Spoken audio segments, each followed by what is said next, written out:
Allora sì, prima abbiamo parlato in generale anche dei diritti di gay, lesbiche e trans. Adesso, siccome abbiamo avuto una esperienza nella scorsa legislatura dove tra le posizioni espresse e i comportamenti all'interno del Parlamento c'è stata una differenza sostanziale, la domanda è: adesso sono state nella scorsa legislatura tralasciate alcune cose, come la legge contro l'omofobia, che si è arenata lì in Senato, mi sembra, adesso è comunque in commissione e non c'è nessuna intenzione, insomma, di farla proseguire, così come la legge sulle unioni civili, che è nata male ed è finita peggio, anche se la sua approvazione, che era necessaria perché c'era anche una esplicita richiesta da parte dell'Unione Europea che avrebbe portato anche delle multe all'Italia se non avesse riconosciuto qualche forma di unione tra persone gay e lesbiche, che però la sua approvazione, noi abbiamo avuto molti problemi quando è stata approvata, però effettivamente l'approvazione ha permesso di riconoscere e legittimare una realtà che era già esistente. Non è che ha portato a un qualcosa di nuovo, a delle coppie che non esistevano. Le coppie gay e lesbiche esistevano da tempo, anche con figli che non erano riconosciuti, come non lo sono neanche oggi in realtà, e coppie che esistevano ma non erano riconosciute come tali e quindi non godevano di alcun diritto. La legge in questo senso permette alla collettività, alla popolazione, alla totalità della gente di avvicinarsi a una realtà che non è più sentita come sbagliata, come da condannare, perché non è neanche riconosciuta dalla legge, per cui se la legge non ti riconosce vuol dire che non ti legittima, vuol dire che non ti accetta, che non esisti, e allora è un qualcosa che che sta fuori dalla società. In questo senso la legge sulle unioni civili ha permesso di legittimare delle realtà esistenti, ma il suo iter è stato piuttosto problematico. È stato problematico all'interno del Parlamento e all'interno dei singoli partiti. Adesso io mi ricordo qual è stato il punto di rottura che ha portato poi alla fiducia. Possiamo interpretarlo come vogliamo, ognuno può trovarci tutte le motivazioni che vuole, però è anche vero che veniva proposto di superare, per rimanere nei tempi, tutta una serie di come si chiamano? Di emendamenti che erano stati presentati e di permettere quindi l'approvazione della legge entro i tempi stabiliti. Questo non è stato accettato da alcune forze politiche, a partire dai 5 Stelle, perché si è detto si nega la discussione parlamentare. Ora, quale discussione parlamentare, mi chiedo io, di una legge che era in discussione dagli anni '80? Cioè è 30 anni che il Parlamento e la società italiana discute di un riconoscimento di unioni civili, no? Che noi avremmo voluto che fosse semplicemente l'estensione del matrimonio. Perché? Perché fare una legge sulle unioni civili specifica per gay e lesbiche? Che cazzo sono gay e lesbiche? Cioè dei cittadini speciali, dei panda? No, dobbiamo fare le leggi per loro. Era sbagliata dall'inizio perché si è voluto fare la legge di stile tedesco, solo che in Germania è stata fatta quella legge, magari chi l'ha proposta non lo sapeva, perché la Corte Costituzionale di Karlsruhe aveva interpretato la Costituzione in maniera diversa, per cui aveva detto che non era possibile, secondo la Costituzione, estendere il matrimonio, per cui hanno fatto una legge diversa che era solo per gay e lesbiche, ma perché era necessario rispetto a un pronunciamento della Corte. In Italia questo pronunciamento non c'era, eppure si è voluta fare una legge specifica. Ecco, per quanto sia stata positiva, io non lo nego perché senza saremmo ancora nelle condizioni di 10 anni fa, e che ha portato a dei miglioramenti, però di fatto che cosa è più importante? I giochi di potere all'interno del Parlamento per vedere chi ce l'ha più lungo fra i partiti, o l'approvazione di una legge che riconosce reali diritti formali e sostanziali a cittadine e cittadini che già oggi vivono in quelle situazioni, e dare anche non solo quei diritti, ma un messaggio alla popolazione e dire: gay e lesbiche sono cittadini come gli altri, per cui qualsiasi legge esiste in Italia non deve avere alcuna limitazione per l'orientamento sessuale, e quindi qualsiasi tipo di contratto come il matrimonio, perché è un contratto, cioè non è altro, che ti riconosce dei diritti e dei doveri, non può avere quella limitazione dell'orientamento sessuale né di genere, per cui eliminiamole, no? Dal codice civile, perché il problema è il codice civile, non la Costituzione, e estendiamolo. Allora, se ci sarà una tale proposta che riguarda anche le adozioni, su cui anche il PD mi sembra che abbia all'interno qualche problema, e l'estensione, quindi è la perfetta uguaglianza dei diritti, no? Quindi il matrimonio egualitario, come voterete voi e come pensate che voterà il vostro partito? Allora,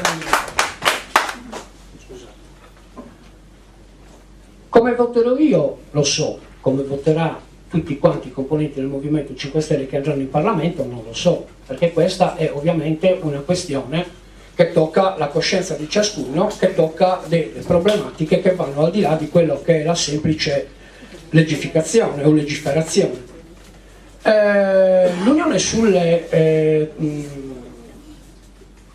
la legge sulle unioni civili è stata approvata con la fiducia da una maggioranza a seguito di un canguro, quindi è ovvio che un gruppo politico all'opposizione non può dare la fiducia a un governo, giusto?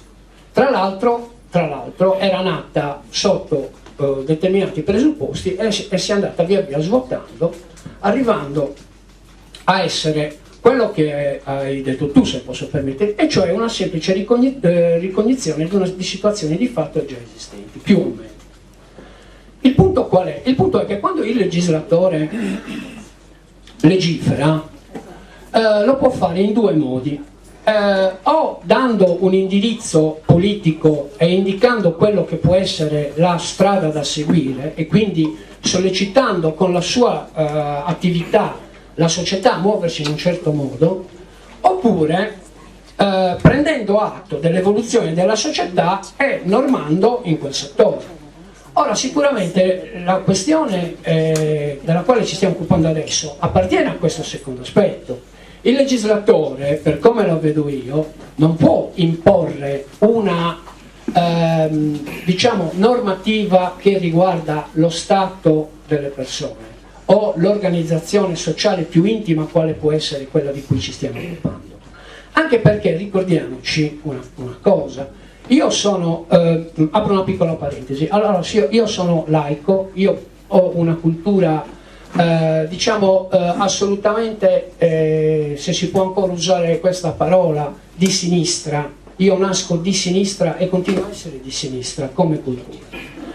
Il punto qual è? Il punto è che noi in Italia dobbiamo fare i conti con una educazione che ci perviene dal fatto che da circa 2000 anni abbiamo una rappresentanza nel centro di Roma che ha in qualche modo orientato quelli che sono gli indirizzi culturali, quelle che sono le forme mentis dei cittadini.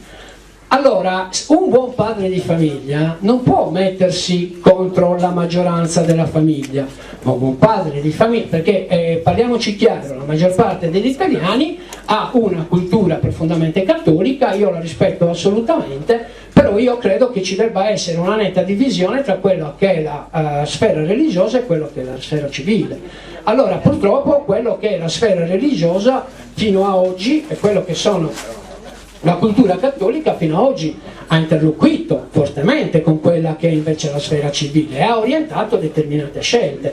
Tant'è vero che prima di arrivare alla legge sul divorzio, alla legislazione sull'aborto, si è dovuto ci si è dovuti scontrare fortemente con la società italiana, con la parte cattolica della società italiana, e sono però leggi che hanno superato il vaglio del referendum abrogativo. Ora, questo si è potuto realizzare perché c'è stata una crescita culturale, perché è maturata la società, perché la società per gradini, per strati ha superato quelle che erano le preclusioni che nascevano da un'impostazione data dalla cultura cattolica. Noi oggi facciamo i trapianti di organi, giusto? Noi facciamo i trapianti di organi. Voi pensate cosa poteva essere ipotizzare i trapianti di organi quando nel 1800 il corpo umano non era assolutamente utilizzabile per poter fare determinate cose. Pensiamo a oggi alla cremazione, che si fa tranquillamente senza che nessuno dica niente, quando prima farsi cremare era un qualche cosa che andava contro la volontà di Dio. Ora, siccome noi siamo qui e ora, abbiamo la necessità di andare avanti per passi, per gradini. Per quanto mi riguarda, dal punto di vista personale, io non ho assolutamente nessuna pregiudiziale, anzi io sono assolutamente favorevole al fatto che l'istituto del matrimonio possa estendersi a persone dello stesso sesso, e anche non ho assolutamente nessuna pregiudiziale al fatto che persone dello stesso sesso possano anche adottare delle persone. Qua però ci troviamo di fronte anche a un altro tipo di problema, e cioè che mentre se io mi sposo con una persona dello stesso sesso devo avere e ho diritto ad avere gli stessi diritti di chi si sposa con persone differenti. Quando si parla di adozioni noi mettiamo in ballo anche una terza persona, generalmente minore, per cui la volontà del minore e l'interesse del minore deve ovviamente essere presa in debita considerazione. Ciò non vuol dire che è un qualcosa di pregiudiziale, ciò vuol dire che così come per le adozioni ordinarie ci deve essere un percorso, ci devono essere delle tutele a garanzia del minore assolutamente adeguate. Voglio dire, così come per le coppie diciamo normali, o meglio, scusate il termine che non sono normali, ma voglio dire per le coppie maschio femmina, cis, etero, sì, io da persona sono un politico, ma non faccio il politico, per cui una certa terminologia consentitemela e vi chiedo scusa, ecco, ma non ho gli stereotipi del politico, ecco, se la vogliamo mettere così, e sono abbastanza naturale, ecco, se la vogliamo mettere sotto questo aspetto. Per cui le coppie etero sono sottoposte a determinati esami per poter avere l'adozione, allo stesso modo devono essere le coppie homo. Ecco, questo io dal punto di vista personale non ho nessun tipo di remora sotto questo aspetto. Torno a dire quello che ho detto prima, la mia libertà finisce dove inizia la libertà altrui, questo è il punto, questo è il punto. Se mi consentite io vi chiedo scusa, però ho assoluta necessità di andare perché devo intervenire da un'altra parte. Vi ringrazio molto e scusate per il mio linguaggio non politico, grazie, non politica corre.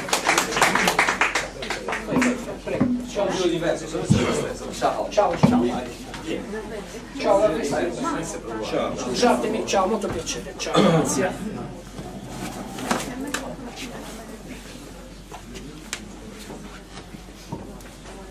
Le uniche leggi che ho visto che trattano la questione sono la riscrittura della Carta Costituzionale del Rojava, che è una, come dire, enclave, è una regione liberata in Kurdistan, no? A nord della Siria, ed è amministrata dai curdi, dove pongono all'articolo 1 che non c'è nessuna discriminazione di religione, di credo religioso, né sessuale e deve avere un genere. Rojava, cioè è uno Stato socialista accerchiato da tutto il mondo islamico, in nessuno sperimentende questa cosa, che come abbiamo visto le donne hanno potere primario. L'altra Costituzione, chi sta prendendo in considerazione molto approfonditamente il tema, è la nuova Costituzione, nel caso in cui la Catalogna si liberasse dal Grinfield di Madrid, anche loro pongono i diritti civili negli articoli primari della Costituzione.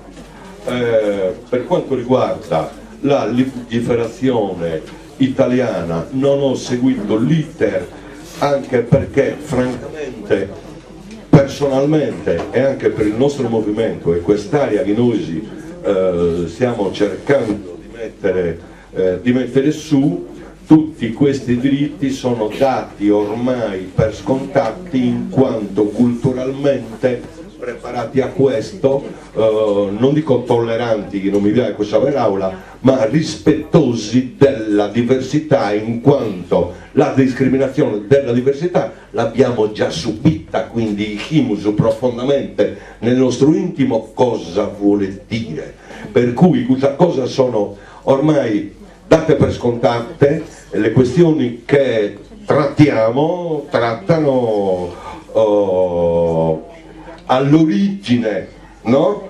di questa civiltà pressoché impazzita, la diversità c'è un esempio che vale Bustiano Composto, no? Ogni tanto dice sganciano delle lepri, no? La prima lepre che hanno sganciato è gli extracomunitari. Questo è il nostro problema. Sul problema della sanità in Sardegna, eccetera, eccetera, o di tutto, dei trasporti, è colpa degli extracomunitari. L'altra lepre non me la ricordo, riguardava Salvini, eccetera, e quindi per quanto riguarda la domanda, se noi andiamo in Parlamento, ma suppongo di no, perché i numeri parlano chiaro, sarà sicuramente una grande vittoria politico-culturale, queste problematiche sono già risolte, in quanto culturalmente interiorizzate da noi e dalla storia. Siccome noi siamo figli di questa storia, non ci proponiamo il problema del cosiddetto panda che era Massimo Mele, no? Ecco, grazie. Ho già detto in premessa che Potere al Popolo è contro ogni discriminazione, quindi anche sessuale, per cui noi siamo assolutamente d'accordo per parità di diritti tra coppie etero e coppie omo, quindi nessuna differenza. Stessa cosa per le adozioni, ricordando che i presupposti per un'adozione vengono valutati da un tribunale composito di cui fanno parte anche esperti esterni, al fine di verificare comunque il bene del bambino, e quindi non ci può essere una discriminazione se non quella del bene o del non bene del bambino.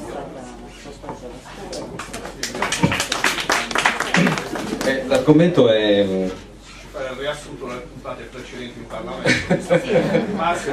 Massimo l'ha fatta giustamente.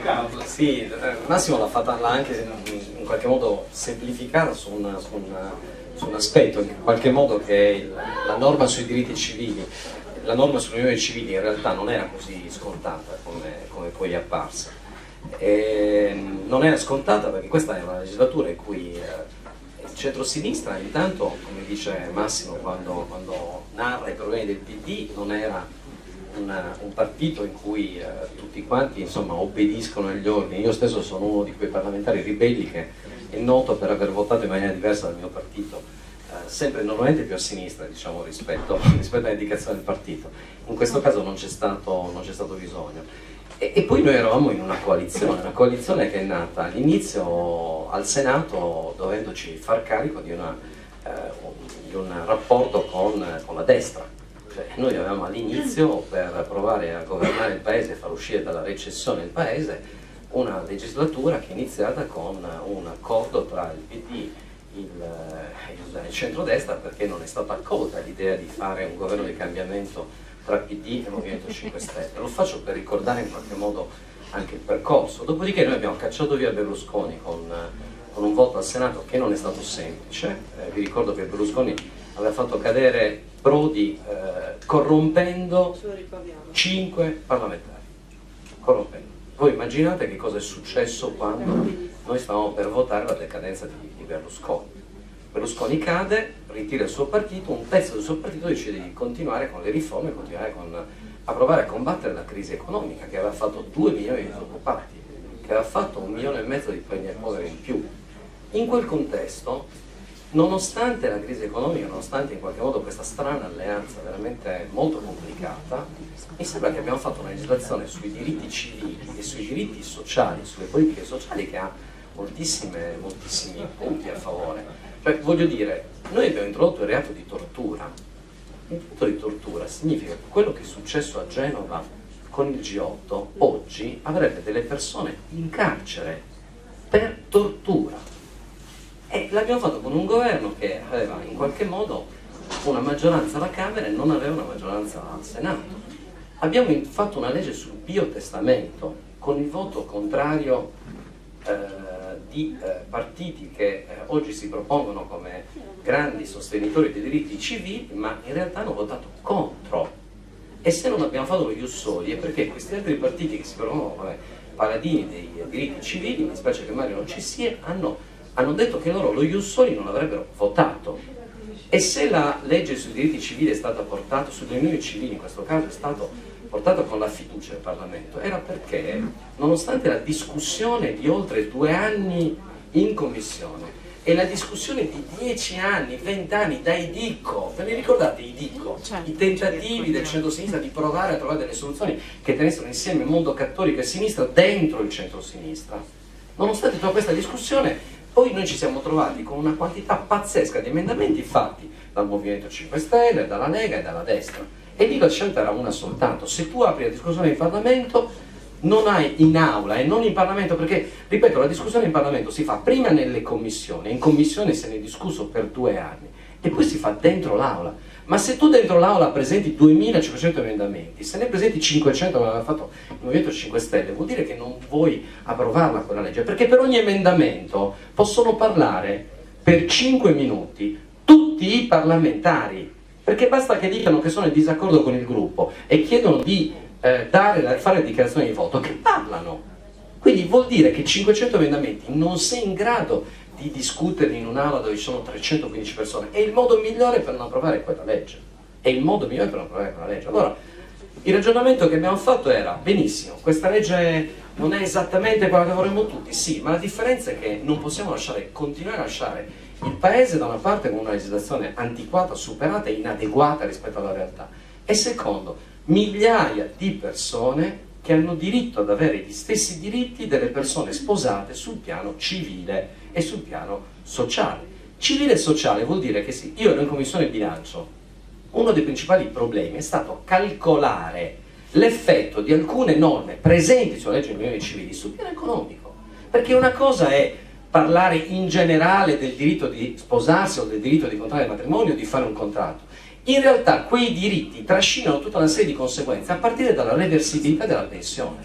Perché oggi delle persone che hanno contratto e stipulato e sono in qualche modo uniti attraverso l'unione civile hanno gli stessi diritti sul piano previdenziale, sul piano sanitario, sul piano di tutte le prestazioni sociali e civili di questo paese, di 2 persone che hanno contratto matrimonio perché sono eterosessuali.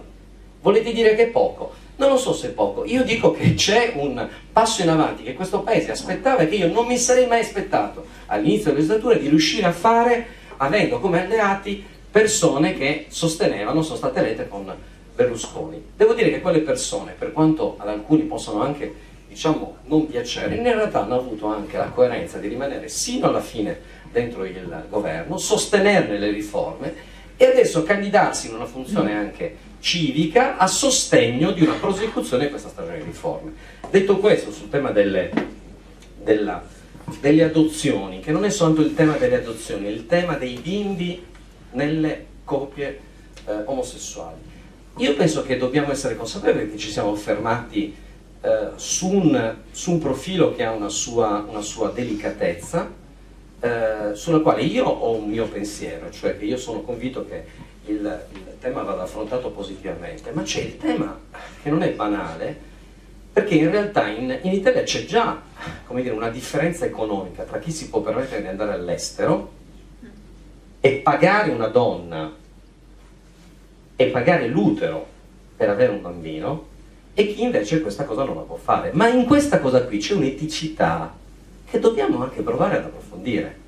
È giusto rispetto alla libertà della donna che si possa, diciamo, avere un frutto economico da questo processo?